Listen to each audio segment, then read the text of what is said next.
أعوذ بالله من الشيطان الرجيم بسم الله الرحمن الرحيم الحمد لله رب العالمين وصلى الله على محمد وآله الطاهرين اللهم صل على محمد. خوب سورہ مبارک قارعہ کی تفسیر پڑھنے جا رہے ہیں. کل اس سورہ کی تفسیر شروع کر دی تھی، چونکہ ویڈیو ریکارڈنگ نہیں کیا تھا، درس کو کلپ نہیں بنائی گئی تھی، اس لیے اختصار کے ساتھ کل کے درس کا مرور کر کے اس کو دہرا کے پھر انشاءاللہ آج کے نئے درس کی طرف چلتے ہیں. سورہ مبارک قارعہ شمارے کے اعتبار سے اگر دیکھا جائے تو قرآن مجید کے 101 نمبر کا سورہ ہے. ٹھیک، یہ سورہ مکہ معظمہ میں نازل ہوا ہے اور اس میں کل 11 آیتیں ہیں. اس سورہ میں جن مطالب کو، جن مضامین کو، جن مسائل اور جن باتوں کو ذکر کیا گیا ہے وہ کلی طور پر معاد یعنی قیامت اور اس کے مقدمات کی گفتگو کی گئی ہے، اور جو تعبیرات ہیں، جو کلمات اور جو الفاظ اس سورہ میں استعمال ہوئے ہیں وہ واقعاً انسان کو جھنجھوڑنے والے، انسان کو ہلانے والے الفاظ ہیں. ہوشدار دیا گیا ہے، ڈرایا گیا ہے، الرٹ کیا گیا ہے انسان کو، خبردار، جس کو ہندی میں کہتے ہیں چیتونی دی گئی ہے. اور آخر میں پھر انسانوں کو دو گروہ میں، دو جماعتوں میں، دو حصوں میں تقسیم کیا گیا ہے. پہلا گروہ ان لوگوں کا ہے کہ جن کے اعمال میزان عمل میں سنگین ہوں گے، وزنی ہوں گے. ایسے لوگ کہ جن کے اعمال میزان عمل میں سنگین ہوں گے، ان کا اجر و ثواب رحمت الہی کے سائے میں ایک رضایت بخش زندگی عطا ہوگی، انہیں دی جائے گی. وہ ہمیشہ رضوان الہی، رحمت الہی کے سائے میں پسندیدہ اور رضایت بخش اور خوشحال زندگی گزاریں گے. دوسرا گروہ، دوسری جماعت ان لوگوں کی ہے کہ جن کے اعمال میزان عمل میں سبک ہوں گے. اللہ انہیں سزا کے طور پر جہنم اور آتش جہنم میں گرفتار کرے گا، ان کا ٹھکانہ جہنم ہوگا. ٹھیک، اس سورہ کا نام سورہ قاریہ اس کی پہلی آیت سے لیا گیا ہے، چونکہ اس سورہ کی پہلی آیت میں القاریعۃ ما القاریعہ ہے. اسی کلمہ القاریعہ کے نام پر اس کلمے کے نام پر ہی اس کا نام پڑ گیا ہے، القاریعہ اس کا نام رکھ دیا گیا ہے. اس سورہ کی فضیلت اور اس کی قراءت اور تلاوت کے اجر و ثواب کے سلسلے میں پانچویں امام کی روایت یہاں نقل کی گئی ہے کہ پانچویں امام ارشاد فرماتے ہیں کہ جو شخص اس سورہ کی قراءت کرے گا اللہ اسے دجال کے فتنے سے اور اس پر ایمان لانے سے محفوظ رکھے گا. اگر اس کی حیات، اس کی زندگی میں فتنے جدال برپا ہو بھی گیا تو جدال کی حمایت نہیں کرے گا، جدال پر ایمان نہیں لائے گا، جدال کی پیروی نہیں کرے گا. وَإِلَّا جس وقت دجال کا فتنہ برپا ہوگا اکثر لوگ اس فتنے میں دجال کے اوپر ایمان لے آئیں گے، دجال کی حمایت کریں گے اور اس کی معیت اختیار کریں گے، اس کا ساتھ دیں گے. لیکن امام فرماتے ہیں جو شخص اس سورہ کی تلاوت کرے گا وہ دجال کے فتنے اور اس پر ایمان لانے سے محفوظ رہے گا، اور قیامت کے دن جہنم کی قباحت سے، اس کی کثافت سے، یعنی یوں کہا جائے جہنم کے عذاب سے. ٹھیک ہے مولانا، قیامت والے دن اللہ اسے جہنم کے عذاب سے محفوظ رکھے گا۔ یہ خلاصہ تھا۔ اس کے بعد یہ سورہ کی آیتیں ہیں، آیتوں کے بعد یہ ترجمہ دیا گیا ہے۔ آج یہ یہاں سے ہم پڑھیں گے تفسیر۔ حادثہ کوبندے، در این آیات کی در وصف قیامت است، نخست می فرماید با آن حادثہ کوبندے۔ مولانا اس سورہ کی ابتدا کی جو آیتیں ہیں، ان آیتوں میں قیامت کے اوصاف بیان کیے گئے ہیں، قیامت کے حالات بیان کیے گئے ہیں، قیامت کی صفتیں بیان کی گئی ہیں۔ پہلی آیت میں ارشاد ہو رہا ہے القارعہ، یعنی آن حادثے کوبندے، یعنی قیامت ایک عظیم حادثہ ہے جو جھنجھوڑنے والا ہے، کوبندے دستک دینے والا، لیکن یہاں مراد دستک دینا نہیں ہے مولانا، کوبندے یعنی انسان کو جھنجھوڑنے والا،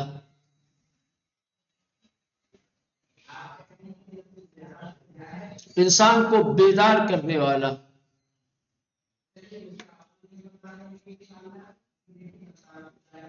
انسان کو لرزے دلانے والا۔ جو القارعہ یعنی وہ حادثے عظیم، وہ حادثہ، وہ واقعہ کہ جو انسان کو لرزانے والا ہے، انسان کو جھنجھوڑنے والا ہے۔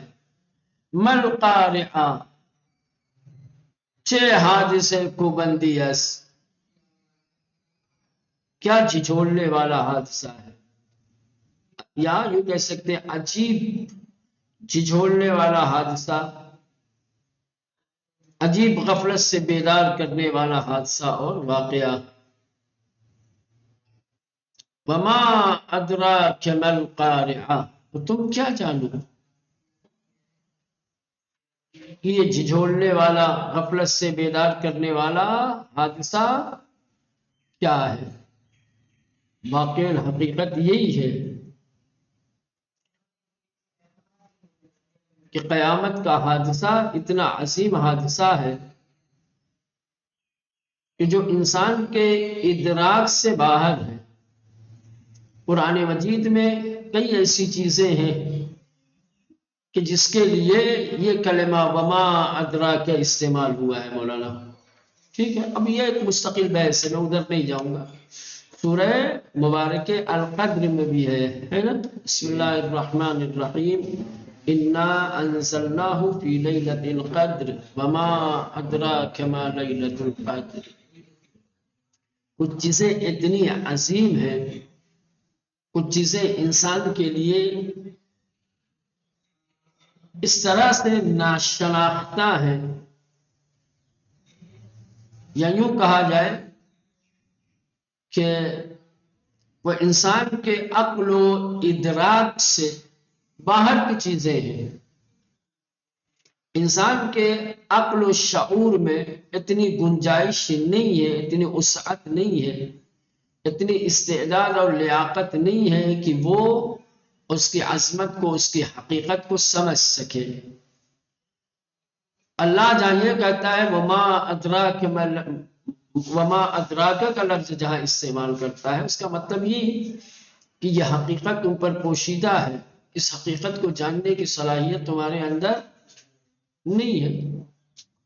یہ جہاں ایک طریقے سے انسان کی نادانی اور اس کی بے بسی کا ذکر ہے، وہیں اللہ کی قدرت کا، اس کے احاطے علمی کا بھی بیان ہے۔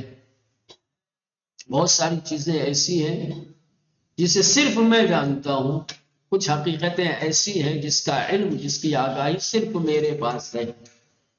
وما ادراک، تم درک ہی نہیں کر سکتے اس حقیقت کو، اس کی عظمت کو تم سمجھ ہی نہیں سکتے۔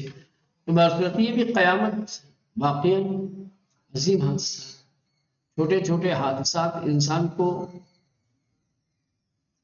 مضطرب کر دیتے ہیں، بے چین کر دیتے ہیں۔ چھوٹے چھوٹے حادثے دیکھ کر کے انسان بے ہوش ہو جاتا ہے، غش کھا کے گر جاتا ہے۔ چھوٹا چھوٹا زلزلہ آتا ہے. ابھی کچھ دن پہلے آیا تھا، آپ کو یاد ہے رات میں؟ میں تو سو رہا تھا، مجھے خبر بھی نہیں تھی. اچانک سے ایک دم بلڈنگ کے احاطے سے، شہر سے جو ہے چیخنے چلانے کی آوازیں بلند ہوئی. میں نے کہا بھائی اتنی رات کو کیا ہو رہا ہے؟ تو تھوڑی دیر کے بعد پتا چلا کہ معمولی سا جھٹکا آیا تھا، کچھ لوگوں نے محسوس کیا، سب بلڈنگ سے باہر آ گئے. یہ ایسا جھٹکا تھا، ایسا زلزلہ تھا جس کو کچھ لوگوں نے محسوس کیا، کچھ لوگوں نے محسوس. جب ایسے ایسے جھٹکے انسانوں کی چیخیں نکال دیتے ہیں تو سمجھو قیامت، ہاں، سب کچھ دیگرگون ہو جائے گا. وہ سمجھ میں آئے گا انسان. اسی لیے کہا وما ادراک ما القاریہ، اور تم کیا جانو کہ یہ جھجھوڑنے والا، یہ تمہیں غفلت سے نکالنے والا، بیدار کرنے والا، یہ تمہیں کوٹنے والا حادثہ کیا ہے. چلے اب دیکھیے یہاں سے الفاظ کی بحث شروع ہوگی. جو کلمات اور جو الفاظ آیتوں میں اور متن میں ذکر ہوئے ہیں ان کے معنی اور مفاہیم کو بیان کریں. قارعہ، اسمادہ قر، یہ قارعہ قر سے لیا گیا ہے، اس کا مادہ قر ہے، اسی سے بنا ہے قارعہ. بروزن فارع، بے معنی کوبیدن چیزی بر چیزی است. مولانا اس کے معنی ہے ایک چیز کو دوسری چیز پر رکھ کر کے کوٹنا. کوبیدن کوٹنا، چیزی کسی چیز کو، بر چیزی کسی دوسری چیز پر. مولانا لکڑی کے، پلاسٹک کے یا مختلف چیزوں کے کاٹ ہوتا ہے جس پر گوشت کے لوتھڑے کو رکھ کر کے مولانا چھری سے ضرب لگائی جاتی ہے، مارتے ہیں، کوٹتے ہیں. جہاں بعض جگہوں پہ خود لکڑی کا بنا ہوا ہوتا ہے، چھری اور چاقو سے ہٹ کر کے کوٹتے ہیں. یا آپ نے دیکھا ہوگا تانبے کا، لوہے کا کھل ملتا ہے، کھل، ٹھیک ہے نا، اس کے ساتھ ساتھ ایک لوہے کا دستہ ہوتا ہے جس کے ذریعے سے اس میں کوئی چیز رکھ کر کے خرد کی جاتی ہے، باریک کی جاتی ہے، پیسا جاتا ہے. اسی کو کہتے ہیں قارعہ. کسی چیز کو کسی چیز پر رکھ کر کے توڑنا. بےگونہی کی صدائے شدید اذہان بر چیزت، اس طرح سے کوٹنا کہ ایک بلند اور شدید آواز اس سے باہر آئے. دیکھا کھل میں رکھ کے مارتے ہیں، جب ٹک ٹک اوکھلی میں کوئی چیز رکھ کر کے کوٹی جاتی ہے تو کیسے بلند آواز نکلتی ہے. یا قصائی وغیرہ جب گوشت قیمہ کرتے ہیں تو آواز نکلتی ہے کہ نہیں؟ یعنی کسی چیز کو کسی چیز پہ رکھ کر کے اس طریقے سے کوٹنا کہ اس سے سخت اور بلند اور شدید آواز پیدا ہو. وتازیانے بچکش رنیس بے ہمین مناسبت مقرع گوین، اسی وجہ سے تازیانے کو اور چکش کو کیا کہتے ہیں مولانا؟ مقرعہ کہتے ہیں، کیونکہ وہ بھی جب کسی کے جسم پہ مارا جاتا ہے اس سے جب ضرب لگائی جاتی ہے تو اس سے ایک آواز پیدا ہوتی ہے، اس سے ایک آواز نکلتی ہے. یہ معنی ہے. بلکہ بے ہر حادثہ مہم و سخت قارعہ گفتے می شود، بلکہ ہر اہم اور سخت حادثے کو قارعہ کہا جاتا ہے. بڑے بڑے حادثات جو رونما ہوتے ہیں مولانا، جن میں لوگوں کی چیخیں نکل جاتی ہیں، اسے بھی قارعہ کہا جاتا ہے. اب سوال یہ ہے کہ یہ جو قارعہ جو قرع سے لیا گیا ہے اس میں تا کون سی تا ہے؟ ظاہر سی بات ہے تا تانیث. تو یہاں قیامت کے لیے جو ہے یا یہ حادثے کے لیے صرف القارعہ، یعنی کہ یہ جو تا تانیث ہے یہاں پر ممکن ہے کہ یہ تاکید کی طرف اشارہ کرنے کے لیے ہو، تاکید معنوی کے لیے ہو، وَإِلَّا اس تا کا کوئی مطلب نہیں ہے، بات مذکر مؤنث کی نہیں ہے.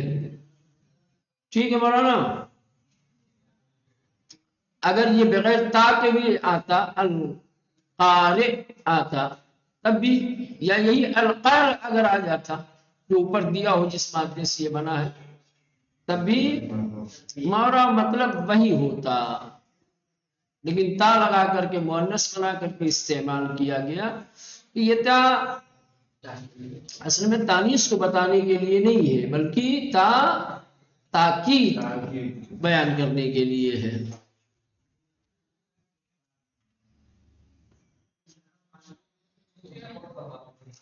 چلے با تعبیراتی کی در آئے جو بم سے بم آمدے کہ حتیٰ بے پیامبر اکرم می گوید تو چه میدانی آن حادثه سخت کو بندے چیز روشن می شود کہ ان حادثے کو بندے به قدری عظیم است کہ ابعادش به فکر هیچ کس نمی رسد. مولانا یہ جو وما ادراک میں کا ہے کاف خطاب، ہاں یہ کس کی طرف اشارہ ہے؟ کس سے خدا گفتگو کر رہا ہے؟ کس سے کلام کر رہا ہے مولانا؟ پیغمبر ہے. پیغمبر سے کہہ رہی ہے کہ تم کیا جانو کہ یہ جھجھوڑنے والا حادثہ، یہ تمہیں کوٹنے والا حادثہ کیسا حادثہ ہے؟ مولانا اگر پیغمبر سے خطاب ہے، پیغمبر اگر اس عظیم حادثے کو کہا جا رہا ہے کہ آپ نہیں سمجھتے تو اب اندازہ لگائیے کہ یہ حادثہ کتنا عظیم ہے اور یہ حادثہ کیسے کسی اور کے ادراک میں، کسی اور کی سمجھ میں آ سکتا ہے.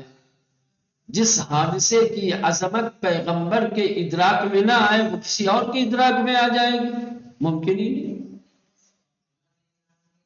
چونکہ خطاب پیغمبر سے ہے اور پیغمبر سے کہا جا رہا ہے کہ آپ کیا جانیں کہ یہ عظیم حادثہ، یہ خوبندہ حادثہ کیا ہے. تو اگر پیغمبر اس عظیم حادثے کے ابعاد، اس کے رخ کو، اس کی حقیقت کو نہیں سمجھتے تو میرے خیال سے پھر کوئی اور اسے نہیں سمجھ سکتا، کسی اور کے ادراک میں آنے والی بات نہیں ہے. تعبیراتی کی در آئے دوم سے بم آمدے، کہہ رہے ہیں کہ جن جو آئے دوم اور آئے سوم میں جو تعبیریں آئی ہیں ان تعبیروں کے ذریعے سے معلوم ہوتا ہے کہ حتیٰ بے پیغمبر اکرم بھی گوید کہ اس آیت میں پیغمبر اسلام سے کہا گیا ہے. خدا پیغمبر سے خطاب کر رہا ہے اور کہہ رہا ہے کہ تو چھ میدانی آن حادثے سخت کو بند چیز، کہ آپ کیا جانیں کہ وہ سخت مشکل اور خوبندہ حادثہ کیا ہے.